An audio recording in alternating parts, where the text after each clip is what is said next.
Pemerintah mengumumkan dalam 2 hari berturut-turut penambahan pasien positif COVID-19 di Indonesia menembus angka 1.000 kasus per harinya. Lalu, apa saja faktor penyebabnya dan bagaimana sebenarnya data penyebaran dari kasus positif virus corona? Kita akan bersama-sama mengulasnya dalam lonjakan kasus COVID-19 jelang new normal. Yang pertama kita akan pantau dulu bagaimana data perkembangan kasus COVID-19 yang positif di Indonesia mulai dari tanggal 7 Juni hingga tanggal 11 Juni. Kita lihat bersama terjadi peningkatan kasus, terutama di tanggal 9 dan 10. Ini kasus positifnya menembus angka lebih dari 1.000 penambahan perharinya.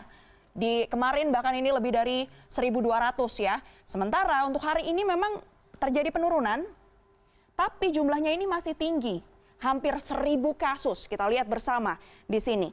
Berdasarkan sumber dari Kementerian Kesehatan Republik Indonesia, kita bisa lihat bersama inilah kasus penambahan dari positif virus corona. Apa sebenarnya kemudian yang menjadi faktor penyebab terjadinya peningkatan kasus atau penambahan kasus positif di Indonesia? Ini adalah data yang kami dapat dari ahli epidemiologi dan biostatistik FKM UI yang menyebutkan ada setidaknya 3 hal yang bisa menjadi faktor penyebab lonjakan kasus positif COVID-19 terjadi. Yang pertama adalah jumlah tesnya bertambah. Artinya jika jumlah tes bertambah, jumlah orang yang dites pun meningkat dan hasil yang terdeteksi juga jumlahnya meningkat. Yang kedua, adanya penumpukan hasil laboratorium. Apa artinya?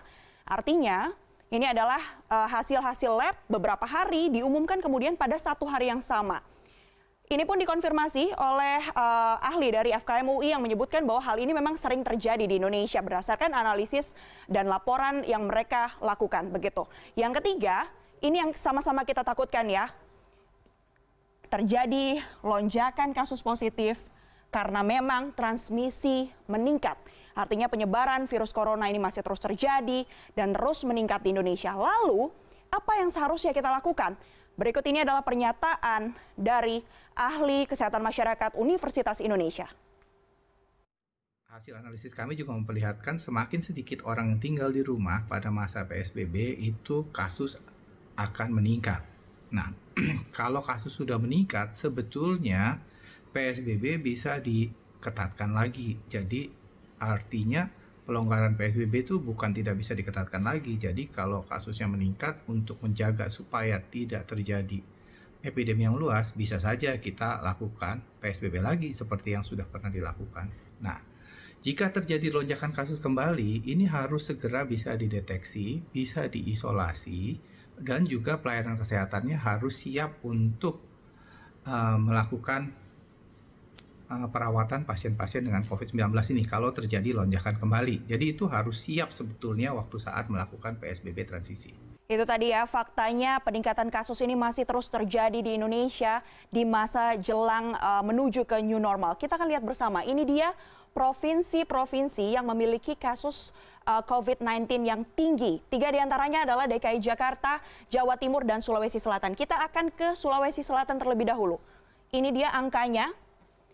Terjadi kasus positif yang tinggi, terutama di 9 dan 10 Juni kemarin, ada peningkatan kasus lebih dari 180 orang yang kemudian dinyatakan positif COVID-19 di Sulawesi Selatan.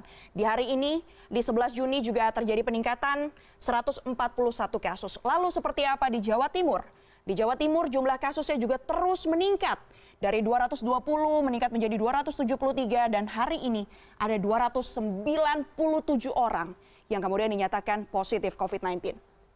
Sementara itu di DKI Jakarta, ini dia. Tren kasusnya memang dari tanggal 9, 10 hingga 11 berdasarkan data dari Kementerian Kesehatan terjadi penurunan. Tapi lagi-lagi masih saja ada orang-orang yang kemudian dinyatakan positif COVID-19. Peningkatan kasus positif COVID-19 ini masih terjadi dan terjadi di saat penerapan PSBB transisi untuk kemudian menuju ke new normal.